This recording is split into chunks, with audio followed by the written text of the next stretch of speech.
हिमाचल प्रदेश में 5 नगर निगमों और पंचायत चुनावों को लेकर राजनीतिक माहौल गर्मा गया है। इस बीच भाजपा प्रदेश अध्यक्ष राजीव बिंदल ने खास बातचीत में कांग्रेस सरकार पर जमकर हमला बोला। कहा कि प्रदेश की जनता बदलाव का मन बना चुकी है और क्या कुछ कहा, सुनिए। हिमाचल में नगर निगम के चुनाव जैसे जैसे तूल पकड़ रहे हैं, उसी हिसाब से कार्यकर्ता जितने भी हैं वो ग्राउंड पे काम कर रहे हैं। वहीं लेकर आज अगर हम बात करें संकल्प पत्र की, तो बीजेपी ने आज अपना एक संकल्प पत्र जारी किया है, जिसके विषय में डॉक्टर बिंदल से बात करने की कोशिश करेंगे।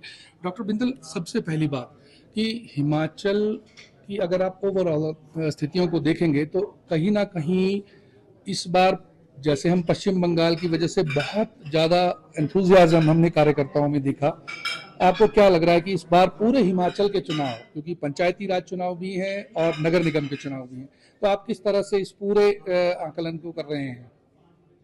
हिमाचल की जनता पिछले 3.5 साल से जो कांग्रेस का वर्तमान राज है, माननीय सुखविंदर सिंह सुक्खू जी के नेतृत्व में जो कांग्रेस की सरकार चल रही है, उससे बहुत त्रस्त है जी।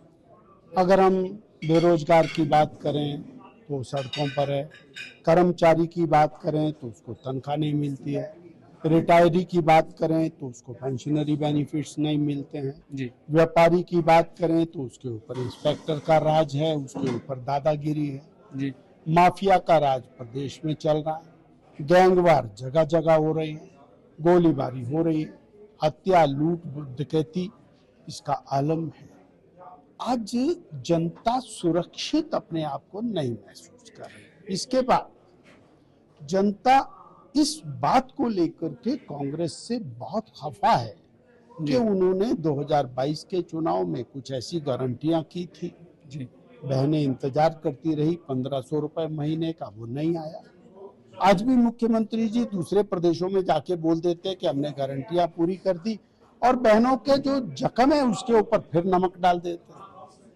बेरोजगार युवकों के लिए कह देते हैं हमने 1 लाख सरकारी नौकरी दे दी, पक्की नौकरी दे दी। यानी जो झूठ और झूठ का एक पीएचडी जो मुख्यमंत्री जी ने किया, उससे जनता बहुत। अच्छा डॉक्टर बिंदल, 5 जगह में आपके नगर निगम के चुनाव हैं, 4 जगह के नगर निगम के चुनाव और पंचायती राज साथ में आपके सारे इलेक्शंस हैं। आपको क्या लग रहा है कि क्या इस बार बीजेपी किस तरह से चुनावों को देख रही है? क्या लगता है कि नगर निगम के चुनावों में आपकी बढ़त बनेगी? मैं चारों जगह की बात कर रहा हूं, जिसमें धर्मशाला भी है, मंडी भी है, सोलन भी है और शिमला भी है। भारतीय जनता पार्टी प्रदेश की जनता के मूड को लेकर पूरी तरह आश्वस्त है जी। और इसलिए आश्वस्त है कि कांग्रेस ने हर लेवल पर प्रदेश की जनता को दुखी किया है।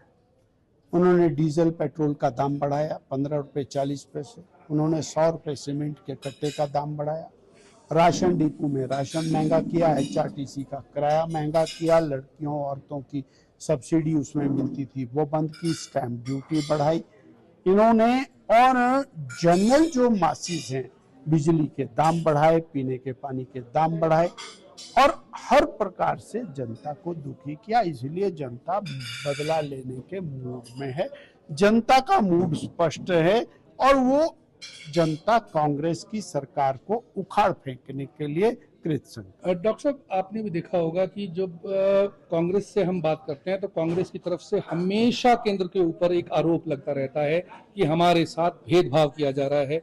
जयराम ठाकुर की सरकार में 81,000 करोड़ रुपए दिया, 71,000 करोड़ रुपए दिया, जबकि सुखविंदर सुक्खू को 17,000 करोड़ दिया। तो ये आरोप, और उसके साथ में पंचायती राज की बात करते हैं तो मनरेगा की भी स्थितियां कुछ इस तरह की हैं कि लोगों में बहुत ज्यादा। और इसी के साथ बुलेटिन में इतना ही। देखते रहिए इंडिया न्यूज।